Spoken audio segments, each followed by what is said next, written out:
for now, thanks, Shantanu. I do want to introduce you today to our host of the session, who's Martijn Arends. I quickly already introduced him. Martijn, can you please quickly tell us why you think this is such an important topic that we need to discuss today, and why now? Yes, good question. Thank you very much. And also welcome everybody here online. Yeah, why is it important? I think because everybody is really happy and really about defending AI instruments. We now get every day new tools, but I think there are some fundamental questions that are not being asked, like in using the AI, but also in the supply chain of the AI. So I think it's really important to really first make visible what the labor is behind the AI, but also to really start the discussion in, okay, but then who needs to take what responsibility? And I think also really important that in these times, everything is new, and framing it as new is also a strategy to avoid being a decent employer or apply to regulation. But I think what we also wanted to show today is that data labeling or data work there are some new elements, but in case many things are not new. So then also existing regulation could perfectly apply on these workers. So that is in general why I think it's important that we have this discussion today. Great, thank you so much.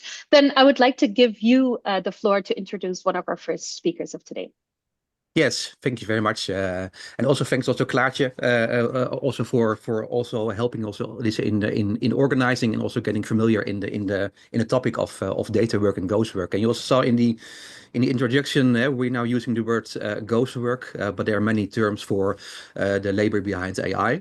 Ghost work is really famous from a book from 2018, but I think lots of other terms like also data workers being used also, which you also will see in the discussion. Also, if you have a question, like Fiona says, just put them in the chat, but also maybe also nice to introduce yourself, and also maybe also from what role you are also looking to this topic. We have a nice program which was also on the screen some minutes ago. We're going to first look at but who are the data workers, to give some more context on that. Then the question, okay, but why and who is it a problem? That's in many times the working conditions are not as we should have them. And then also we're going to discuss some intervention and how to create solutions. But first I want to introduce Antonio Casilli. What he will do is he will really set the stage, set the floor for the topic we are talking about today, because I think it's really important first to understand, so what are we talking about? And I think one of the best persons to teach us that is Antonio. He is already in this field for many years. He's also the co-founder of the digital platform Labor Lab, the DIPL Lab, and also has a really long history of researching data workers from a really global perspective. So I would give Antonio, please share us with your insights, and thanks that you're here. Thank you very much. Thank you for insisting on the fact that I've been doing this for many years, which does not make me very young, but you will see that with age comes experience and comes the fact that I can at least entertain you for a few minutes with, if I manage to find my presentation, which I've lost now, with, I was saying, the result of the surveys that my colleagues and my colleagues are in the DIPLab research group, research team. We've been basically exploring how AI is made. Okay, now I'm ready to share the slides, most likely. And to answer the following question, where does AI come from? You will see that there's a link with data workers, which is the first term in our subtitle. First of all, we have to define what data workers do. The very name is pretty self-explanatory. These are workers who produce data, but what do they do? To data, with data. We, meaning my colleagues and I at the Deep Lab, have a framework to understand data work, and this framework is also called the PVI model. PVI stands for preparation, validation, and impersonation. And these are the three main tasks that are bestowed on the data workers by AI companies and a bunch of subcontractors that I will tell you about in a minute. Because if we say that somebody is working the data or producing data, it can mean several things. The first is AI preparation. In this category fall the general tasks that we call data training or data labeling, but there's more to that. There's also a lot of data generation. One has to produce the text, the images, the videos that are subsequently labeled and then are fed to the AI models. And then when the model is operational, then this is the moment where workers are recruited to do another set of tasks that are called AI validation. And validation basically means checking that the AI is working properly. This is usually where moderation comes handy because one has to moderate the results of an AI, whether it is, I don't know, a generative AI or, I don't know, a news feed on a social media. And this is also the moment where a lot of maintenance goes into AI production. And also where sometimes we as users are involved in in improving AI. Think about, I don't know, the many times that ChatGPT asks for you a thumb up or thumb down, a certain result. And then there is a third task that is called impersonation. I will tell you in a minute with examples about those, because this seems pretty abstract. Let's talk about AI preparation. The first example I want to share with you is taking from our fieldwork and our research conducted in Brazil in 2023. Among the many people that we interviewed, there was a woman who was paid to do AI preparation, and her own brand of preparation was, well, pretty gruesome in some cases. She was paid to take and annotate pictures of dogs' excrements because she was actually training a specific type of AI that is the one that regulates robot vacuum cleaners. You know that robot vacuum cleaners have to avoid some obstacles, and these obstacles sometimes can be pets' excrements. So she was paid to do the dirty job of taking pictures of this kind and then uploading to a database. Yes. So what does it mean in terms of supply chain? It means that we do have a company that is producing these robots, these robot vacuum cleaners. This company is based in the US. This company recruits workers in Brazil, and workers in Brazil produce data and send the data to the US. Now, it seems pretty straightforward, but it gets more complicated if we move to AI verification. AI verification is, again, the moment where the AI is already on the market. It's not a prototype. It's not training anymore. I mean, or it's training, but it's always training, one might say. And some of this training involves checking that the AI is working correctly. For instance, this person that we interviewed back in 2019 in France, received hundreds of snippets of conversations that users of smart speakers would have with their favorite Alexa or Cortana. In this case, it was Cortana. So this person was paid very little to listen to snippets of conversation and check that Cortana had transcribed it correctly. It seems a very, well, straightforward activity, but it can get very repetitive and extremely difficult to follow because you receive a lot of stimuli and over a short period of time.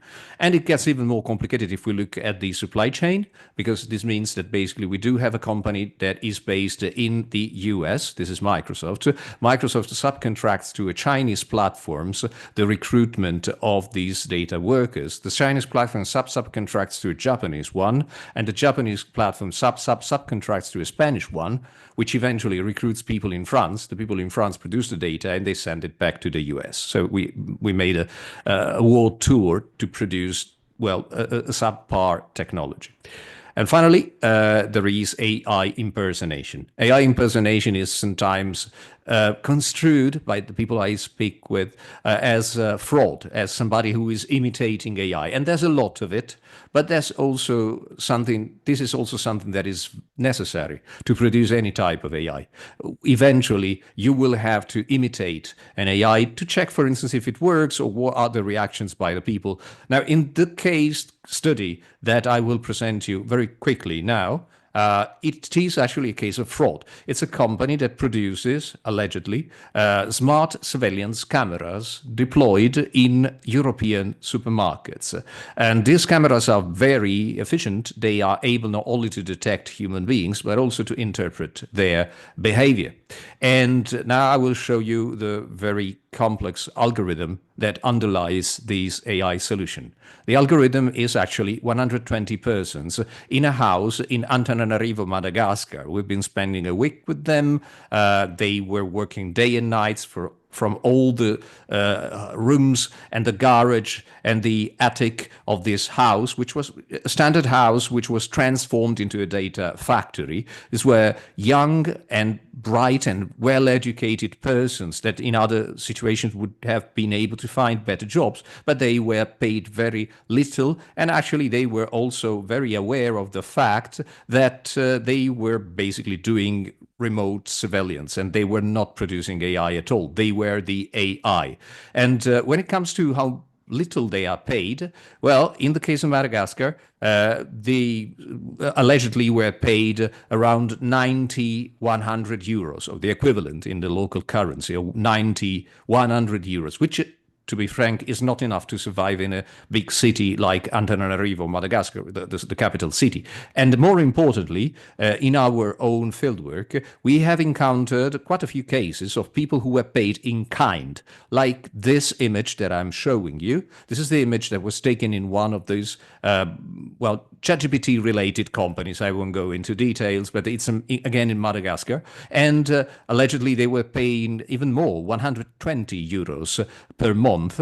But it turns out, and that according to this kind of meter that was well visible over the reception desk of this company, people were paid, at least one part of their salary was paid in foodstuff, like for instance 1 kilogram of sugar, 1 kilogram of beans, 5 kilogram of rice, 25 kilogram of rice, according to their performance. Now, we will have a lot to talk about this. Just quickly, this is mainly a supply chain that is basically a vicious circle. We do have, and we have been observing this for 5 years, this company that allegedly produces the smart cameras sends data from Europe to Madagascar, and the people in Madagascar annotate the data, or at least look at the data, but there is no actual annotation involved. They are the algorithm. What does it mean in terms of global maps of these supply chains? According to the data that we have, by we, I mean not only my own team, but also colleagues from diverse institutions in China, in England, in Switzerland, in Germany, and in the US. According to this, we do have 4 main flows of data that feed the machine, to mention the title of a book published recently by a few friends of mine. Basically, just remember that AI companies are officially always located in the global north, with a couple of exceptions in China and India, prominent exception to be frank, but this is largely concentrated around the US, Europe, and a few other countries. But when it comes to where the data is produced, the vast majority is produced in countries like Indonesia or the Philippines or India, Nepal, and Bangladesh, and this data circulate through the UK and finally reaches the US, where it is used to, again, produce the AI solutions that we all love, and this is irony for you. There is another flux that basically is internal to China. We know that Chinese companies are usually located in the coastal towns of Shenzhen, Guangzhou, or Hangzhou. These are big and very rich cities where these AI companies are officially located, but the data work is actually performed in tier 3 cities, which are internal cities, still very populous, but with a lower GDP. And so basically it's lower economy. And so people are willing to work for cheap. There is the Latin American flux that basically goes from countries like Argentina or Chile or Venezuela or Colombia and goes straight to the US and also to Europe. And then finally, there is Africa, and there will be a lot to say about it with a triple flux, actually. There is the flux that goes from countries like Kenya to the US. This is where Joanne and her colleagues are involved, not only as workers and data labelers, but also as union leaders. Then there is, of course, the French-speaking part of Africa that connects Madagascar, Cote d'Ivoire, Senegal, and these data reach Europe. And then finally, there is a final flux or a subflux that circulates from countries like Egypt, and that feeds AI solutions that are developed in China. And this is all for me. If you want to know more about it, I have written a book about it, and you can download it illegally wherever you like. Thank you very much. Thank you very much, Antonia, for your contribution. And I really liked how you're setting the stage, and I really take away with me also first the diversity of work, but also the invisibility of work, which also is show with a human being, the AI, and which also to be frank is very relative, because if you go to Kenya, they are visible, or if you go to Madagascar, they are visible, they are in the street, but yes, it's invisible from our perspective, from the Netherlands probably, or France. Yes, totally true. Yes. So thanks very much for this setting the stage. If people have questions, put them in the Q&A, and Antonia, I will come back to you later in this in discussion. But thank you very much for this introduction, and also showing the diversity of the problem, but also the global perspective which it has. So thank you very much. And the next part will be about who are the data workers, because Antonia already showed us some pictures, of course, and also about from where are our workers doing their work. And for this part, we have two speakers, which we're going to do a Q&A with. The first one is Joanne Kinuya. She's the president of the Data Laborers Association and also a former data annotator. And after that, after Joanne, we will have a talk with Klaartje ter Hoeven, who is a professor of communication information studies at Utrecht University. So we're going to look from different perspectives to who the data workers are, to also get a better vision on so who are the workers, but also what kind of problems they are facing. So both welcome here at the webinar. Joanne, maybe you can start. So can you give me some background about your story? Starting as a data worker, now in advocating labor rights, but also giving workers visibility. So can you please share? Hello everyone. I'm Joanne Kinywa, the president of Data Labelers Association, and I have been I wonder why people are calling this field an emerging field while it has been in existence for the past 8 years, because I started working as a data labeler in 2017. So this field is not really emerging as people are putting it. So my work basically was to teach or to work on these data sets, like what Professor was saying, what Anthony was saying. All these data sets we are given that are brought here in Kenya, and we basically do the annotation. For example, the shopping explanation he has just given. I 100% have worked in that project, where we just have a video and someone is picking something from a supermarket, and then you have to tag the exact something is picking from the supermarket, they put how they're dropping it to the shopping cart and returning it and all this stuff. So I believe I've worked in more than 1,000 projects when it comes to the dabbling of AI and stuff like that. So when it was still new, I had very much faith in data labeling, because I thought back then we were just being paid it's $200 monthly.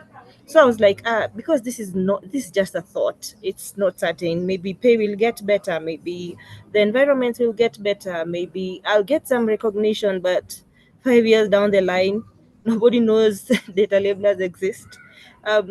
Pay is getting worse.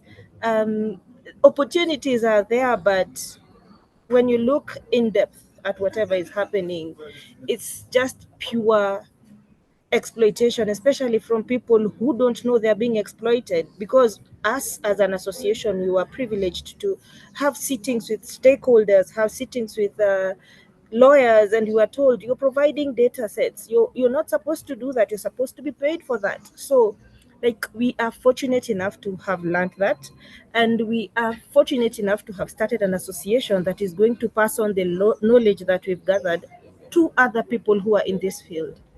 Yeah. So And that is, yeah, yeah. sorry, continue. So that is the main reason why we started Data Labelers Association. I think he can add something.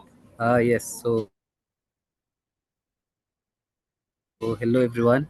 My name is Ephantas, the Vice President and Programs Lead of the Data Labelers Association, and I find a lot of relevance in what Antonio has presented.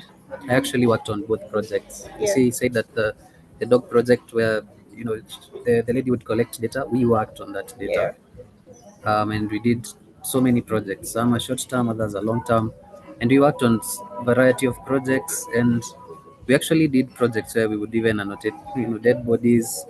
We would work on projects where we are annotating pornography, and really it's designed in a way where you forced to work on projects, and there's no pay, there's no structure for work. We work for extremely long hours. There's no overtime pay. It's got to a point where we have issues where there's no pay, but we are living in a community where everyone is so used to that it feels like it's normal. But then through interactions, through conversations, we started to understand that there was something that could be done about it through policy and advocacy. And that is where now conversation came about the association, so that we can be able to educate people on some of their rights, and to understand that what is going on should not be happening in any regards. Yeah. Thank you. Yeah, yeah. Thanks for that. And if you talk about organizing, how does it look like? Because people are working at different places, sometimes from home. So at what way can you organize even this group of workers? For us, we do not struggle organizing. Personally, I started in a company called Summer, so I made a lot of friends and acquaintances there. And from there, I transitioned to Cloud Factory Kenya, where also we met with the Fantas and we are part of this association. So, yeah, from there, we were privileged enough to get work from Remote Task, where we worked as trainers, and the core members, 7 of us, worked as trainers. We even have a lead trainer as part of the core members of the association. So when it comes to like organizing, we are really not struggling, because we are a worker-led association. All of us have interacted in the data labeling field. So when we are speaking from the workers' perspective, we are not struggling when it comes to numbers. Maybe on the other side is where we find struggle, but Yeah, and also we find that it's a very close community where most of the workers know other workers. So it's matter of, like, whenever they see value in what the data labelers is doing, then it's matter of word of mouth. Because yeah, even I believe within the first week of just launching the association with any active campaigns, we managed to garner about 400 members. Up to now, we are about to start campaigns, but we currently stand at about 700 members just from word of mouth. yeah, Yeah. Wow, that's really great. Great to hear. yeah. Okay, so thank you very much. We will also come back with you later after Klaartje with the Q&A, because I also already see some questions in the chats also for you. So I also want to go to Klaartje. Klaartje, as I mentioned, is Professor of Communication Information Systems Studies at Utrecht University, but also doing the ERC project, the Ghost Workers Wellbeing. Thanks also for helping, also organizing, and also showing me the landscape of the data work movements. So your focus is on European data workers executing work via online platforms like Amazon and others. So where does your interest for this research come from, and why do you also think it's now important also to do this? It started with a book of Mary L. Gray and Siddharth Suri, and they studied what they called ghost work in the United States and also in India. I think it was a wonderful book and an eye-opener for me. I had no idea that this was happening and a part of the AI supply chain. So I was very interested in looking at that, and I wanted to add also how is that then happening in Europe, and does it affect the well-being of the workers? So that was my specific aim, or is still my specific aim in the study we're doing. Yeah, thanks. And so you're doing you also already published quite some studies on European data workers working via platforms. So with the question, so who are the workers? So what do you see? So what are your experiences in that? Yeah, so different from what we just heard from the Data Labelers Association, very nice to meet you, is that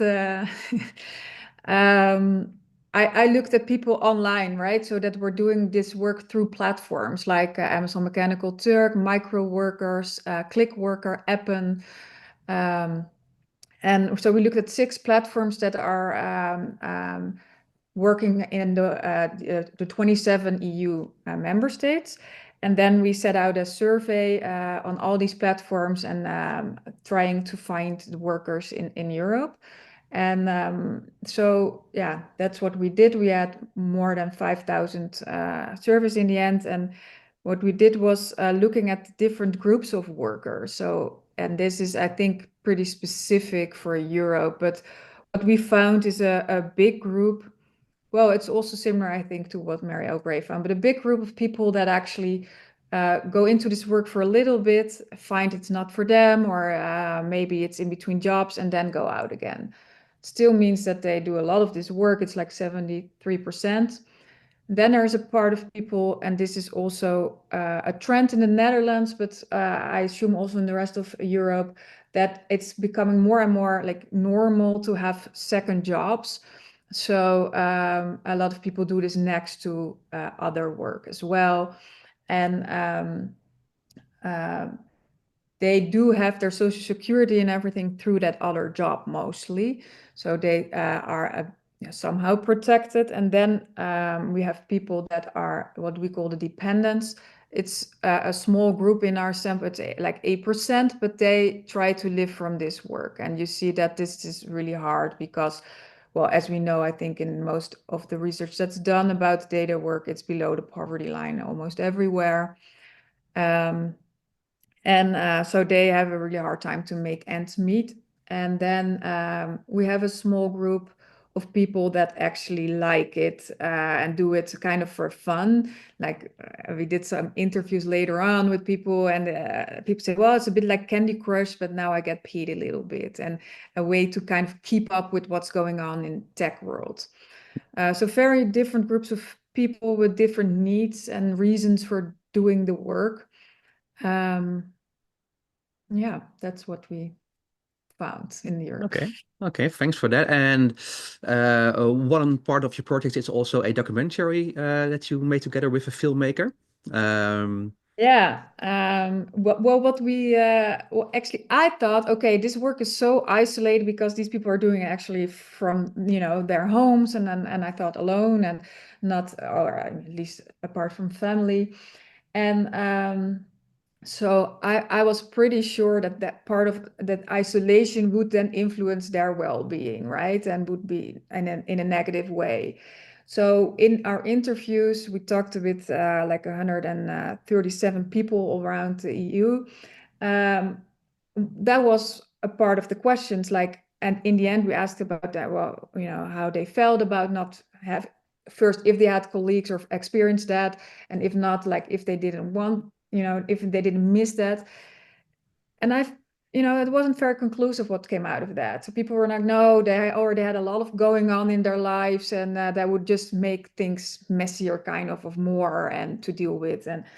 And then also about the last question was about how would you feel about maybe get more organized, and also people were a bit like, too much. I already have, like, that was, of course there were differences in answers, but so I was surprised by that, and I just wanted to kind of get into that a little bit deeper, and this was a way to do it, was this cinematic research. And so indeed, with a filmmaker here in Rotterdam in the Netherlands, we invited 6 workers that we already interviewed before, and to talk about this. And in Rotterdam, they didn't know each other beforehand. We also put them in different hotels, so they wouldn't meet before. And they met on set, and so we had a setting where they, a bit like a focus group setting, where they could talk with each other, but also they rebuilt their workstations on set, so people could also work, but also kind of work together.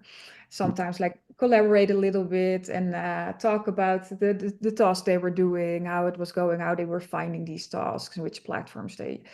And I thought that was really interesting, because now you saw how much they actually enjoyed that, having these colleagues for 2 days. And it felt for most, this is at least how I experienced it, as a revelation to how nice that can be, to talk with others about your work, and complain about the work, and also exchange experiences about really weird tasks where they ask you to provide measurements of your body, or make pictures of yourself in summer clothes, or maybe it's nice also then to watch a short trailer of 1 minute of the documentary. So I also wanted to ask Shantanu, can you maybe start? So we have a small trailer of 1 minute that gives a good insights on how this recordings looks like. So thank you very much. I think this also gives a really good view on the position, and also the different angles of this. So thanks. And will the documentary also be published soon? Well, I hope we can arrange maybe a premiere sometime. That would be really nice. Yeah. Yeah. Okay. So invite accepted. So thanks for that. And now we also have some questions from the audience, I think. And then I will also start with Joanne and Evantus, because there were some questions from Joti Man and Avi Webb, both from Business Insider. And Joti said, okay, tell me what we should writing about and looking into. And I think because one of your goals is also to really make this work visible. So what could be topics where you think, okay, this is really important that the world knows? That the biasness you're seeing AI having is very intentional from the tech industry. We are given tasks to do, and we are given commands on how we are supposed to work on these tasks. So if you see like being discriminative, or it being using like some words that you're not comfortable with, or sometimes like the misinformation, all of that is very intentional, because the quality check that goes through the AI and stuff like that is not, like, they are not that stupid to make even the littlest mistake to go through whatever it is you're doing. For example, in the Rebel task we are working, you have a first interactor of the task where we are called the tasker. From the tasker, it goes to a reviewer. From a reviewer, it goes to a super reviewer. From a super reviewer, it goes to the last person. And then that means like there's a whole chain of how quality is being checked. So the biasness that you're seeing is solely created by the big tech companies. I think that is a subject that the media needs to highlight. Yeah. And then also due to lack of regulations in most country, because it's not new, but the law is usually very slow to catch up to say the involvement of data work and the introduction of digital work. But what we found is that a lot of companies are trying to take advantage of that and actually getting away with it, because like in the example that we presented for remote task, we found that at first initially it was very good. I could work for 2 hours, get $10 and such, but they continuously degraded. So the amount of the level of work before, it was just draw a car, draw a person, draw a tree, draw a house, that's it. And then it goes into details. Is this person walking? Is this person a child? Is this person an adult? Are they slouching over? If it is a car, does it have the indicator on the left or the right? Is it on? Is it off? At every frame. So the complexity of the work went from something I can do for 2 hours to something that would take me about 20 hours to complete. But then you'd find through the process they've created of quality, they would say that, for example, I did not pass on quality, and then they would not pay me for the work that I did. So you find that I have, say, a list of, it can go anywhere from, it can go up to 1,000 tasks I did in a week, but none of them were paid, or some of them were paid and we actually got paid $0.0001 for something that I put in a whole day. And we find that through the nature of work that we are doing, we found that we usually work, it's mostly 20 hours, 18 to 20 hours for each worker for 6 days a week. And usually, even if someone got paid something like $10 or $20 for that whole week, it feels like, hey, you actually achieved and you actually made something decent. Yeah. Yeah, also I need to have a conversation. I don't know how to pronounce your name. I'm sorry, Hoven. um, for workers in Kenya working in platforms like Appen and Toloka and all those chat crowdsourcing and stuff like that. We like it's advertised from the companies like, oh, this is a data annotation project and stuff like that. But once we get to that platform, usually you can't get the jobs. But for us, we get like, you're supposed to take a photo of children doing cartwheels or like very queer positions. Does that apply to the people you spoke to? Yeah, Because for us, even you're told like specifically tone black people, like they are very specific with Yeah. the requests. provide videos of a child between the age of 5 and 10 doing cartwheels, running, um, such things. So for us, it's usually data collection, but it's not data annotation from most of Yeah. the big companies like Appen, Tellus, Yeah. such. Yeah. So we sort of saw like there's a difference in the content that is being brought in this side as compared to tell us working in Germany and up and working in the States. Like it's totally different. So yeah, that's Yeah, I think that's largely true. That it's very different. Also because a lot of tasks are very language based these days. So if you're, for example, annotating for, I don't know, self-driving cars that need to speak like Portuguese, you need Portuguese workers or at least speaking workers. Or what we also find, for example, Clickworker is a German based company, and they hire mostly Germans there. So also the work apparently that they outsource is pretty local in a way. Yeah. So, but I also spoke to a worker who was based in Africa, but somehow with a VPN made it look like he was based in Europe. And I asked him like, how different are your tasks now? And he said the only difference is the pay.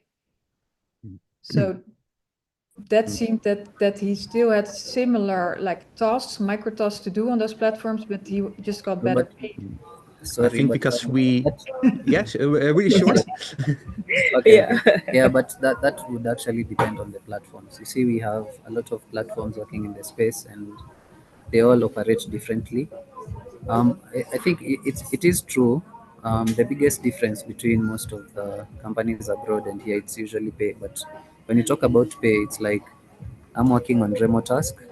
I get paid what $0.01. So I just have to multiply that by a number that would make sense for me. So say if I did 5,000 tasks, then I would qualify to get say $50. So it's kind of, they've created a model to kind of overwork people.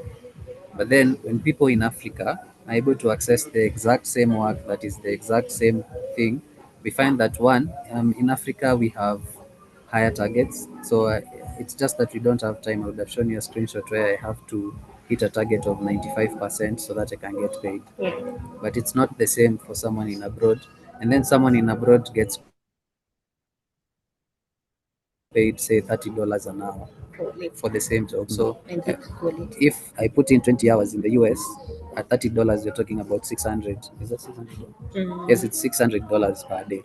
But then after working the same period of time for a whole week, I can only make say $20 because it's not everyone will be able to put in the 20 hours. So I think that's why there's a lot of talk from the tech companies says there's a lot of fraud, because if I can bypass their systems and work from abroad, then I would try and do that, because you can see how much the gap is when I'm doing the exact same work. Yeah, exactly. Yeah, perfect. So thanks all for this contribution. And I think so. I think what we all learned is also the diversity of the workforce and the conditions and everything behind a topic that looks quite dense, but there are lots of different variables there intact. And also think to the question on to go where should you write on? So I think about going behind the framing of the tech companies and really talk to the people who are doing the work and really learn about the different variables to really understand what's happening there, and also share this also with the world. That would be also my advice in that. So Joanna and Evantis, but also Klaartje, thank you very much also for this contribution. And also happy to have the discussion later on. By the way, the webinar will close at 4:30 CET, but we will leave the room open for half an hour for further discussion. So also feel free to hang around for some time. Then we go to the next topic. So why and for who is it a problem? Of course, what we now really saw, that's the problem. What we now discussed is really on the workers and worker conditions, and also talk about legislation. I think, and maybe not only new regulation, but also enforcement of existing legislation would also really help a lot. What we also saw, of course, with the platform work discussion we had previous at different webinars we organized. But I also want to ask Klaartje and Antonio to talk about shortly about, okay, so why and for who is it a problem? And we're going to talk about the problem of bad labor conditions on the quality of AI, but also on the liability of the companies that are using these AI. So I also want to know if you can also highlight Antonio and Klaartje, then we can have this brief discussion.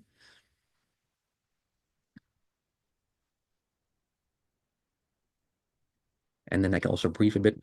Klaartje, yeah, okay, ready. Yes, perfect. Thank you very much. So first, Klaartje, so why could this be a problem for the quality of AI? I know you have some examples that's really, so we're not going to give answers, but some examples on, okay, so why we should think about this. Well, I think first of all, because every worker deserves decent work. So in itself, it's important. If you look at, for example, Fair Work, based on the International Labour Association and other sources, based like 5 different pillars of decent work, and I don't think it's adhering to any of them, this type of work. So I think that is important in itself, first and foremost, but then also for the quality of labor, because we just know from organizational psychology, organization studies, etc., that if people do not have decent work conditions, the work will suffer from that. So I think that's for me the most important thing. But the other, although I also have to say, all the workers that we spoke to, I felt like they were very much committed to this work, more than I would expect if I looked at those working conditions. I would kind of expect that you can kind of slack your way through it, but not at all. People were like, trying to read the tasks very carefully, and we asked people to do a task with us for our understanding, and we're very serious about the work. But then a few examples. So what we heard, for example, were people that had to annotate like more medical data. So a lot of different domains and sectors data, of course, is annotated, and you can, well, in some sectors that can be more harmful than in others, and you know, you can do it for accounting, and a lot of tasks that we saw, for example, is also receipts and then digitalizing receipts, written receipts. Well, that's maybe for accounting programs or so, but that, you know, I don't see a big problem there. But for example, if you have to annotate like clips from medical practices and surgery and say how the surgeon is doing, then I think that might be problematic in the end for the products that will be delivered. And also, and that in itself, I don't find it so much a problem, but I think it might also have an effect on language, right? Because if you're outsourcing to global majority countries, mostly old colonies, then of course, like say the Netherlands, like 350 years ago, we spoke the same language in South Africa, but that of course became a totally different language, or a lot, at least with a lot of differences. So that might also have an influence on, in the end, on language. So, but these are the things I encountered while doing this research. Okay, thanks. And Antonia, also about the liability issues, because in the end, when the data doesn't fit the targets, then things go wrong. Well, okay, let me first of all follow up on what Klaartje introduced in the discussion, because these are very important points that she emphasized. I would say that, for instance, the reason why we do not see these workers slack their way through these tasks is that the platforms are so organized that if workers are not performing to the best of their competencies and possibilities, their accuracy rate drops and their tasks are refused, meaning they are denied compensation. Joan and F can really attest to it, because you know, workers live and die by the accuracy rate, and this is common to many platform workers. I mean, the same thing goes for, I don't know, Uber drivers. If they do have not an accuracy rate but a reputation score that drops under 4.6, they get a, you know, and they're excluded. And then the other point is that, yes, I mean, this data point and indicate that there has been a sea change in the way we produced AI. We produce AI, and this sea change happened some 20 years ago. I was noticing in the chat, for instance, Krista was insisting on the fact that she evaluated surgeries, but has zero medical knowledge, because this is something that is possible now, because this AI training is based on large data, bodies of data, and we want to have, the companies want to have a normal distribution of replies to their tasks. If they have a normal distribution, they can concentrate in the average and exclude the rest. So they don't need experts. They don't need people who are sublime, experts in a field. They can have a crowd of people who are not experts and have them train and have, on average, have the right answer. This is mainly the point. Now, what does it mean in terms of quality? That quality is difficult to assess by the companies themselves. The only thing that they can do is train and retrain constantly this data. So this circle never stops. This work is never going to disappear. This is the problem. If the situation stays like this, what can we do to make the situation change? Well, sometimes leverage the existing laws and sometimes introduce policies that are effective. So, for instance, this is where liability comes handy, and Martijn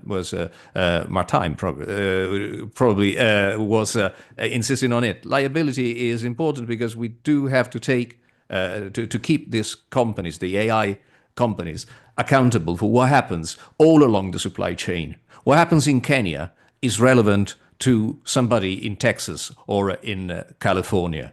How much or how little people are paid in Indonesia is relevant to the quality of the AI that is produced somewhere in Amsterdam. Now, what can we use? We do have a few tools, in Europe in particular. We do have the GDPR, which is about regulating private data.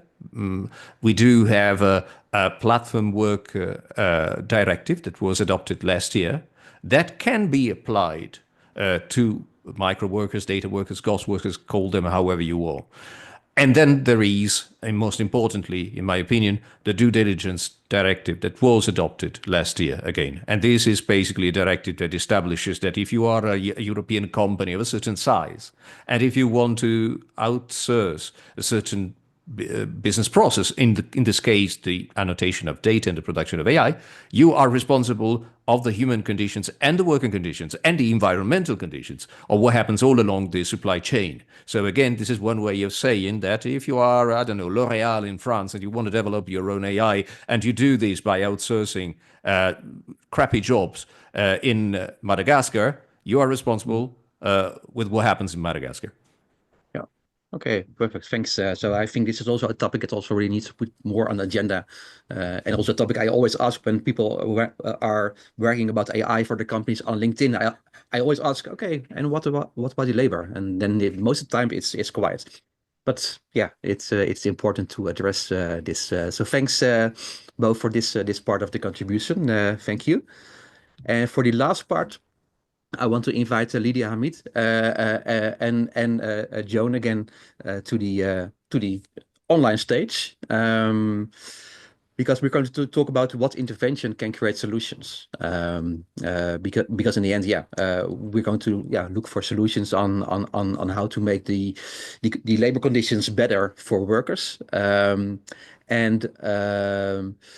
What I also mentioned in the start is that data labeling work or data work is on itself not new, because it also is the same in many other industries where outsourcing is being executed. So that's why I'm also really happy. I will start with Lydia in this part. Lydia Hamid, she is also project coordinator at the Gajimu team, which is the WageIndicator's Indonesia team.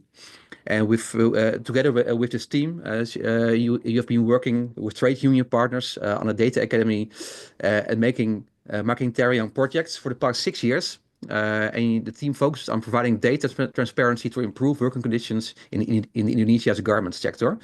So what I really want to learn from you and also for the audience, Lydia, is to see, okay, so what can we learn from other industries that faced or are still facing, because it isn't solved at all, similar challenges, and what we can learn for the data work industry from other industries. So happy you are here.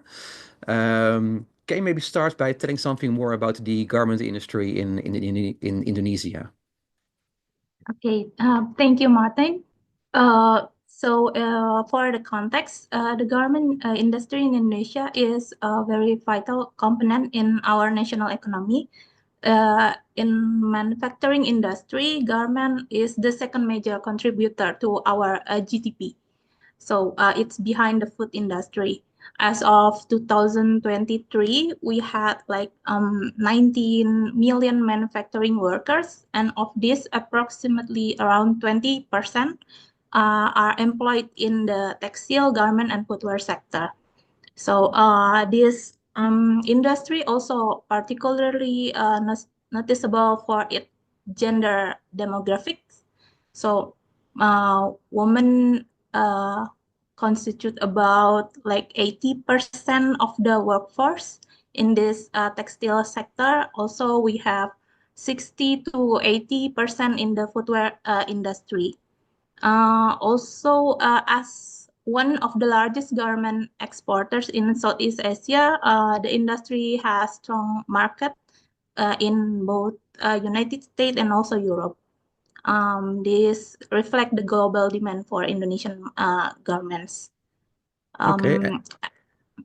Yes, and also as this market continue to seek affordable and quality manufacturing, we expect this textile and garment sector to grow and expand much more in the future. Okay, thanks. And so, what makes the position of these workers precarious, and also what makes it also hard to make the position stronger? Okay, the precarious position of workers in Indonesia's garment industry influenced by several factors, like their landscape or structure of the sector, also our labor law, and also labor practices. Like the garment industry in Indonesia consists of a mix of high-tier factories and also low-tier factories. Many of these low-tier factories are located in rural areas. Okay, for your information, Indonesia has different minimum wage for each region.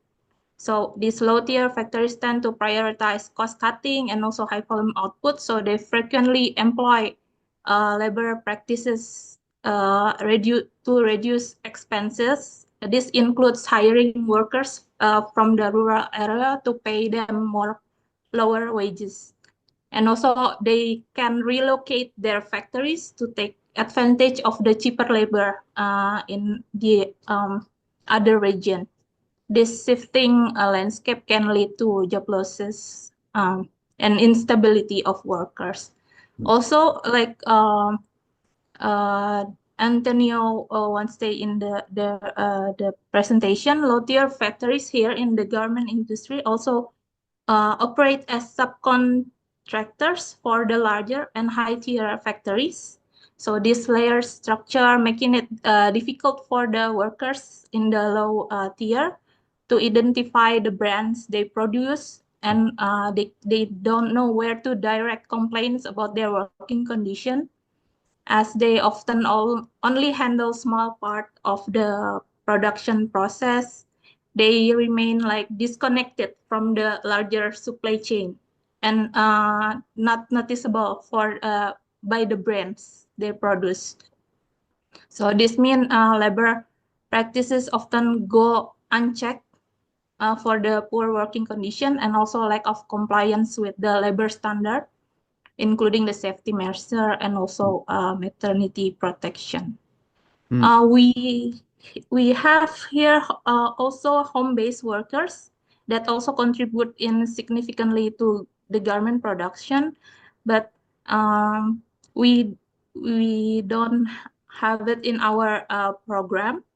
But I can explain a little bit. This worker often because this worker in home-based workers often face similar challenges such as underpayment and also lack of job security, because same as the low-tier factories workers, they the brands cannot notice them, and also they also may even involve their family, like children, to like working because they work at home, and because they work at home, and also there's a lot of family members at home, and to meet their tight deadlines and all that's set by the employers,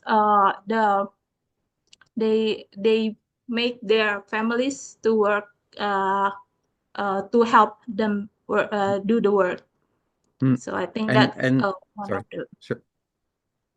Yeah, it's interesting. You know, So what you also say is, so it's really a fragmented landscape with many subcontractors where all stakeholders don't really see, okay, so who is responsible for who, and who do you need to contact when you have a question or a complaint.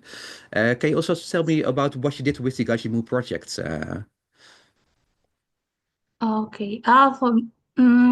We did this Makintarang project for from 2023 until this year. Initiated by WageIndicator, aims to significantly improve working condition and worker representation in the garment sector. It is expanded its scope.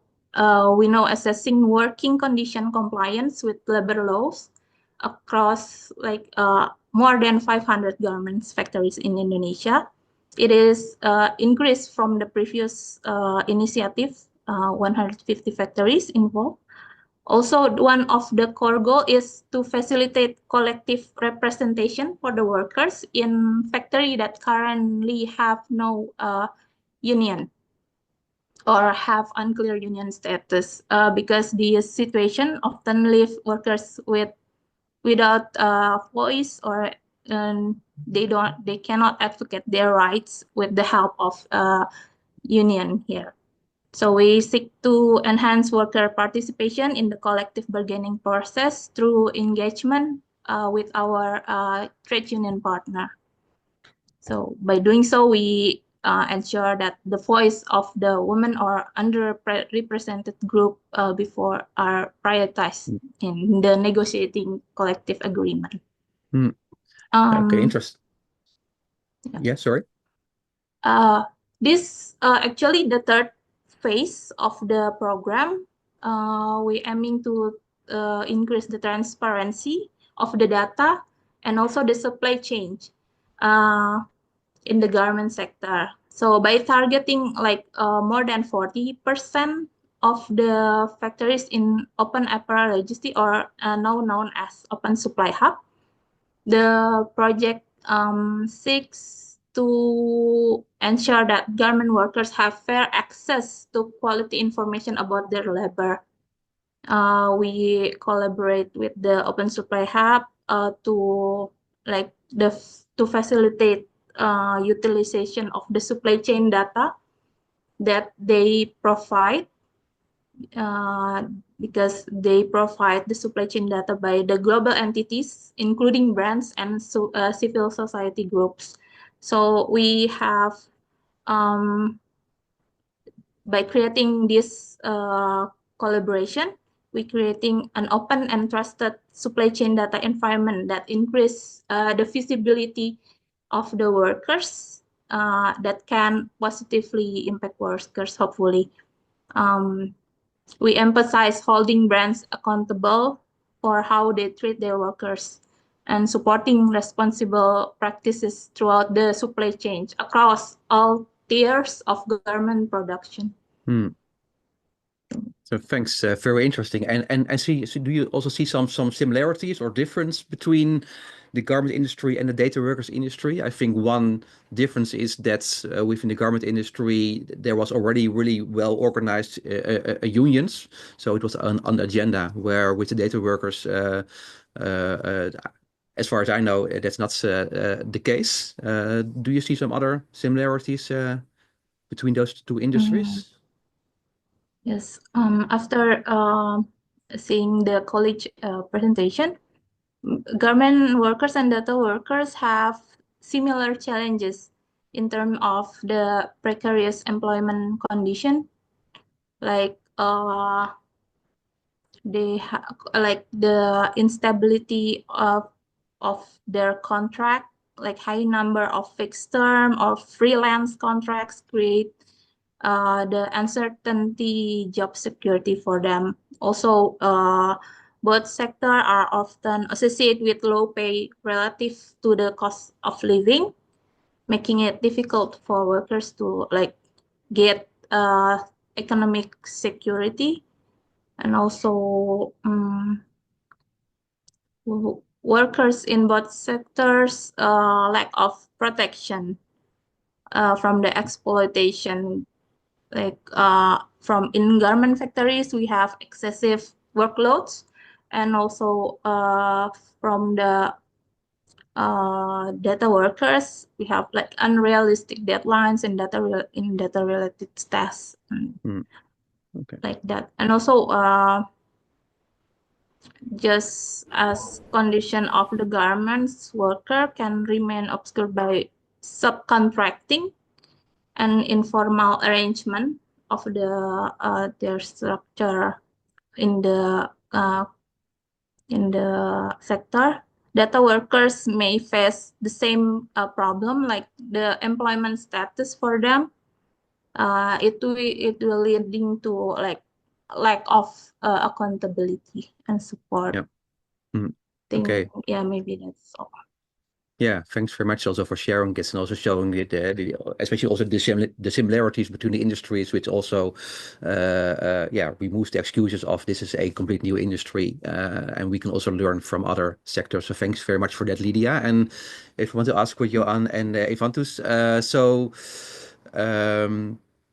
what is your ambition for the Data Laborers Association in the end? Yeah, so we wanted to do a more collective centric sort of solution for data workers. We are focusing on the future. We want to be involved in policy and advocacy, where we are bringing to light the injustices done by these companies.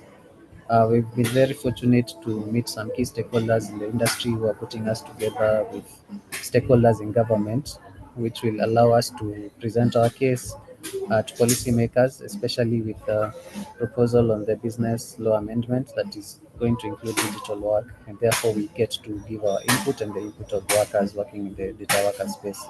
So that will allow us to be part of the conversation and maybe hopefully enable regulations that would protect the workers. But then looking back on, um, that is for the future. But looking on the damage that's already been done, our key thing is we want to do mentor workshops. So we find that due to the nature of work, where people are working very long hours, people develop mental problems where you're sitting at your desk, you're consistently working, have no interaction with people, you're completely isolated, and then all this effort, but it's not turning into things that allow you even to cater for even the basic needs, and that leads to a lot of anxiety, a lot of depression. Sometimes the nature of work, like you said, dead bodies, pornography. And imagine looking at pornography for 20 hours for close to a week, and then they're doing the same project for a whole month. You can see the sort of effects it have on people. The same for dead bodies. So we ideally, the service is very expensive to cater for from the person's pocket. But if we can do that as the Data Labelers Association, then we'll be able to provide that as a service. So where we pay for the expert, then workers can get that service for free. Our other silo is for community building, like the presentation that was done, where they said that when they set up an office where people got to work in a community for 2 days, that people are very happy. So what we want to do is we want also to create community engagements where people do come, and we have team building exercises and sort of where people get to interact. I give this funny example where I actually met someone when I was a trainer in 2020, and we've been talking ever since, and we are very good friends. But because we are so used to working in our houses and being isolated, we've never really met. And I met him, I think it was last week. And what happened is, I've talked to this person and know about his life story so much that I have this image of what that person looks like. But then I meet him and he doesn't look like the person. So it's like I know this person, but I don't know who I'm looking at. Yeah, Yeah. So yeah, that kind of interaction and bringing the people together could actually help. Uh, do you guys know about the lady who passed from Teleperformance? no, Yeah, there's a lady who was a content moderator, worked at Teleperformance, and we don't know for sure, but the talk is that maybe it was due to all the challenges around the nature of work that she was doing is what led her to take her own life. And we felt that maybe if she was getting the right assistance, or if she was part of a community, maybe she would have gotten the right assistance to get her to get through whatever she was going through. Or if not, maybe she would have been part of a community where when she interacts with other people in the same field, they sort of see like, hey, I'm not alone in this, and therefore maybe would have gotten some sort of relief through talking to someone who they could yeah, be in the same sort of yeah. space. Yeah, so it's really important really to really build this community that you can also support each other and then Yeah. also stay much stronger. And also last question is also what kind of support do you need? Because you're now busy for a while with the Data Labor Association. And also how can also attendees also of this webinar support your work? We want to okay a lot has happened where we are talking to a lot of stakeholders. We do appreciate journalists because they help us get our name out there. We want to do publications where we're in touch with researchers who are doing projects that at least do say that they're working in collaboration with data labelers. It helps us in terms of getting seen. But then on a deeper note, we are actually searching for partners to help us with the silos. When you talk about mental health, we are a worker-led association that consists of 10 core members, but all the people present are workers. Therefore, when I talk about we want to do this mental support, for example, we don't have the funding to do that. We don't have the expertise to do that. And we also, setting up the project and all that, we do have the idea of how we want it to look like and what we want to do with it. But when it comes to funding, actually getting the expertise, how to know who the right expertise and things of that nature is where we feel like we would need assistance on all sides. So Yeah. when you talk about community development, when you talk about the mental workshops, and then when we talk about policy and advocacy, we're just looking for strategic partners who can help us be able to do that at a larger scale, for example. Yes. Yeah, yeah. Okay, perfect. So maybe you can also share the contact details also in the chats, so people can also contact you both over there. So thank you very much. So I have one last speaker, Krista Polowski. She wasn't on the list, but we had contact via Blue Sky, and we had a nice conversation. And so I asked, okay, so maybe it's also nice to hear some more about your story. So it's nice also now seeing you here on video after direct messages on Blue Sky, because I think I, like many others, left Twitter a while ago. So you are also a data worker, active in worker advocacy, and also a organizer on Tercupticon. We're now also looking about, okay, so what are the intervention that can create solutions. Can you maybe share something about your experience? Yeah. So as far as solutions go, I think I'm in a unique position being in America. We are part of a coalition that works really hard towards policy, and that might sound like it only helps Americans, but most of these major tech companies are based in America. So if we can get them to have to comply by certain laws, the impact can go all over the world.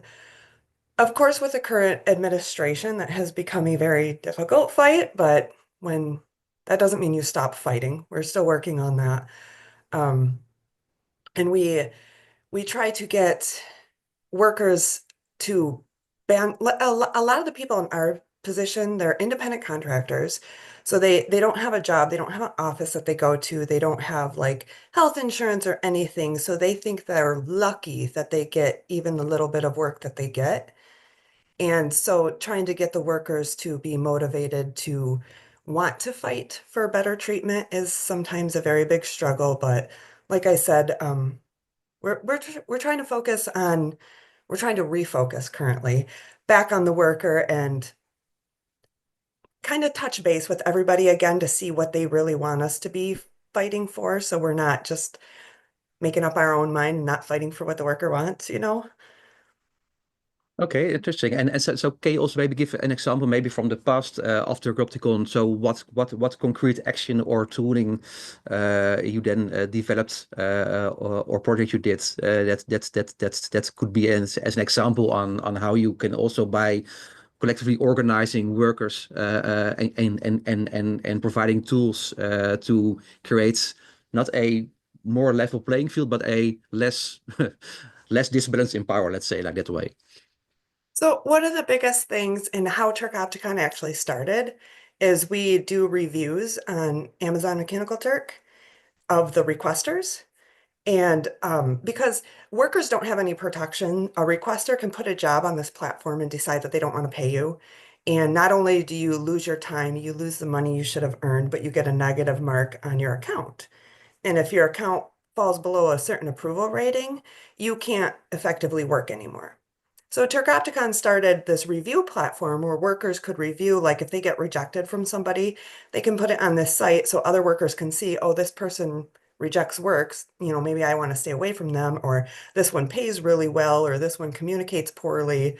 And that to this day is probably the most useful thing Turkopticon has done. We have managed to get some contacts within Amazon to encourage them to look at banned and suspended accounts, because like remote tasks, they can just take your whole account away and you lose everything. And we try to keep the lines of communication open with Amazon, basically, and say, here's some workers that we think you may have not meant to ban them. Can you have another look at the account? But again, our reviews are our biggest asset, I think, to the worker. Yeah. Okay, perfect. So thanks for joining in for a couple of minutes in here. And I think this is also a topic that we're going to address maybe in a future webinar on how to really create worker resistance within platforms by providing digital tools. So I think we will come back on it later. And I think also one question also from Isabella Biletta here in the chat about, okay, so how confident can we be? So on what buttons do we need to push when we know that some companies just don't care? And how can we find companies? Because in the end, in the whole stakeholder landscape, there are always people that care. And I think we need to find them and also give them then the stage. So thank you very much for joining this quickly, and also nice meeting you on Blue Sky. Nice meeting you too. Thank you. And then I will give the word back to Fiona for the last 9 minutes of the webinar, where we're going to do some more Q&A. There are some questions in the chats. And Fiona will do this moderation part of the last part. So it's up to you again, Fiona. Thanks a lot, Martijn, and thanks a lot to all our amazing speakers. I just wanted to acknowledge the fact that we had a lot of questions in the chat and a lot of also information sharing from many people. So I wanted to use this time still that we have together to give people the floor to share some of their own experiences, like Krista just had, or if anybody would like to share something themselves or still ask a question to Joanne or to Klaartje or Lydia, please do so. I think, Brooke, perhaps you also want to share your own experience being a data worker yourself as well. Please feel free to come in if you want to. Otherwise, Isabella, you've been quite active in sharing some of your perspectives. Perhaps you would like to share as well. And we can also remove my spotlight perhaps and just be together with all of us if you would like to give some more people the floor if they would like to share or answer some of the questions in the chat that you feel like haven't been answered yet.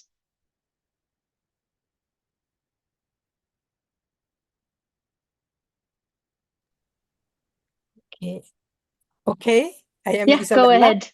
Yeah. Thank you very much for this interesting discussion.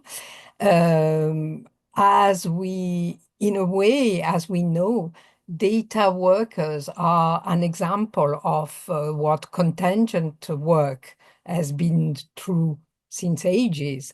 What is now a bit more difficult to address even is the digital part of the relationship.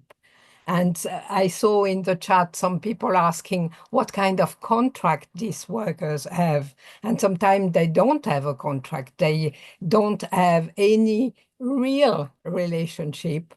And if we speak about even the platform workers like riders, sometimes they have an employment relationship through an account from someone else. So it's the complexity that Antonio was and some other people were stressing, the complexity of knowing who is your employer really, or who are you complaining to, is demultiply by this digital aspect.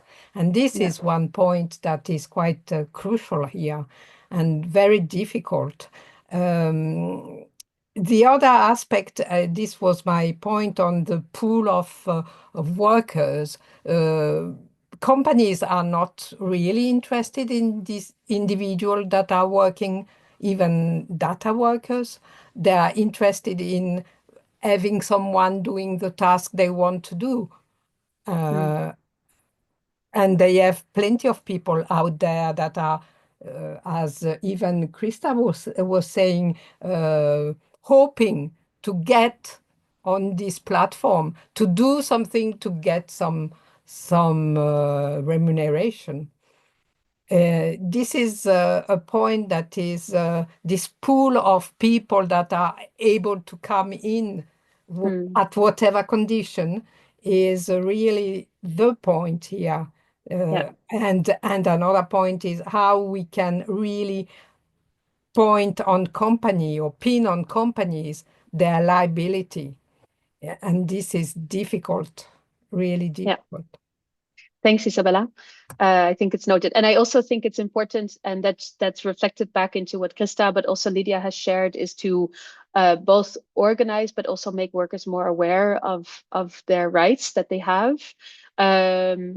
Because they are, especially what John had shared, that this is not a new field, and labor laws do apply to people within those countries, especially what Antonio said.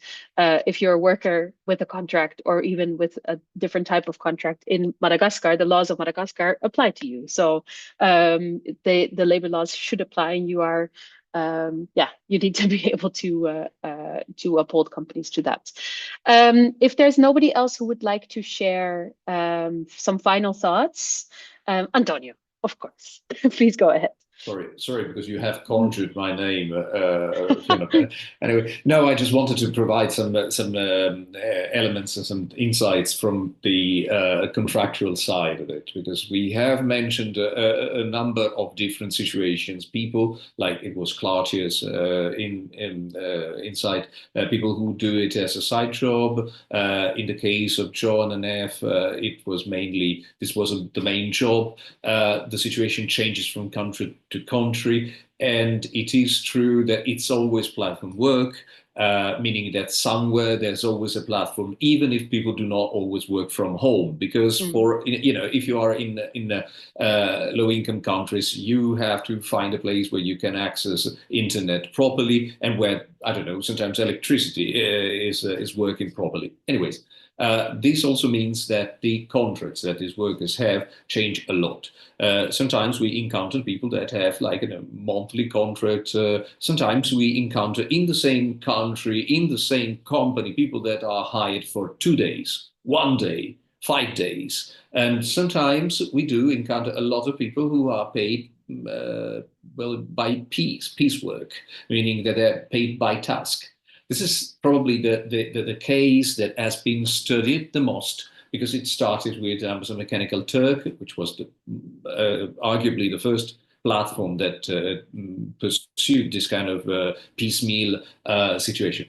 But it's not always the case. Now, the thing that we have to recognize is that platforms work with anything goes philosophy. Basically, they will adopt any kind of contractual setup that is most advantageous to them.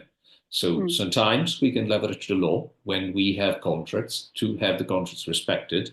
Sometimes we have to find more, let's say, innovative ways of addressing the problem, and sometimes come up with new. In sociology, we call it repertoires of contention, meaning tools that people who put in place collective action have at their disposal. So sometimes we have to invent new tools. Yeah, absolutely. Thanks, Antonio. I think it's keep on talking about the type of contract that workers have, and improving those, as well as keep on talking about pay. This is something that we've seen in the discussions we've hosted often about the gig economy, is that because they have a different contract type, all of a sudden we cannot talk about their pay and their income. And here again, this is something that we need to talk about. And I think from our perspective as well, we should not go into the frame of something that these are a new group of workers that we need to treat differently, but rather we need to keep on focusing about how can we improve their working conditions and their pay. Just to finalize the discussion of today, I would like to highlight one more question that was asked in the chat from MB to Joan and Ephantos as well, about something that was shared around how, if the if the quality of your output doesn't is not good enough or considered good enough, and then pay is refused. Have you noticed any spillover of this in the BPO centers, which supposedly tend to have employment contracts with workers? Is that something that you've experienced and can share something about? BPOs operate in a different sort of way, in the nature that they offer pay. It's like you have a monthly pay. It's usually a contract. They can give you a 1 week contract, 2 weeks contract, a 1 month contract. Pay is usually structured, but it's very little. So what they do is they sort of, okay, a company like Cloud Factory will pay me the same wage as a watchman, for example, not to degrade the pay or the job that the watchman does, but when you look at the requirements they give, it's like you need to have a degree in mathematics, you need to have a degree in architecture, you need to have a degree in this. But then they know that you do not have a job, and therefore they tell you we'll pay you the same salary equitable to a house manager, or and by house manager I mean the person, or a nanny. I don't know what's the best. It's like it's a very informal sort of job that doesn't require any form of education to do, but then they give you salary that is equitable to their pay. And what the narrative they use is that, hey, you're just here to sort of just have something to do before you find whatever other job you want to do. Yeah, so that's they kind of pay you that, and then they say if you're not comfortable with it, you feel free to leave, but they know that you're trapped when you get in the system. And for remote tasks, guys used to complain, file tickets until now they give up. Now and they whole now give up the whole thing, tasking plus the platform. So you've worked, but you never earned anything. So you just despair and leave. Yeah. Yeah. Yeah, Thanks a lot. yes, sorry, but Go ahead. so what happens also when people start to complain, because I'll give you an example. We are doing a conversion of say $1 to about 128 Kenya shillings. So when I'm paid $20,000, 20,000 Kenya shillings, that's about $150 thereabout. But then you find that almost half of that just goes to transport, going to the workplace. So you can see how insignificant the amount that they're paying you is. Yeah. I think I also wanted to mention something like off the grid, but I just wanted to highlight. So there are usually like the monitoring apps that are installed in our cameras. Like when you're working, they just want to make sure like you've not given your account to anybody or stuff like that. So all despite your machine being personal, it is installed this monitoring app where it's supposed to remain on and it cannot be uninstalled from your machine unless you format your machine or stuff like that. So like they are also, apart from you giving your input when you're working, you're also giving them your personal data, for example.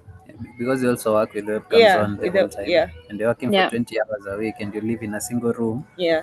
so they can basically collect data about your entire life. Yeah. Yeah. And also in the single room aspect. So most of us, from what you're earning, you can't afford to live in a fancy house or one bedroom house or stuff like that. It's just a single room. So you're given a project that has porn, and you have your family, your kid is there, your husband is there, so you're not even comfortable in your own space working in these projects. Yeah. Yeah. That is No. something I also wanted to highlight, affecting the mental state of people, and even how we are supposed to relate, because again you have these NDAs you signed, you're not supposed to discuss even your spouse what you're doing, so it eats you up. Yeah. Yeah. Yes. Thank you so much, guys, for sharing that. I just want to be mindful of everybody's time, also because, especially for Lydia, it's in the middle of the night now. So I would suggest that we stop the recording now, Shantanu. So we have the 1.5 hours of this. And please feel free to jump out of this webinar if you need to. Like we mentioned in the beginning, we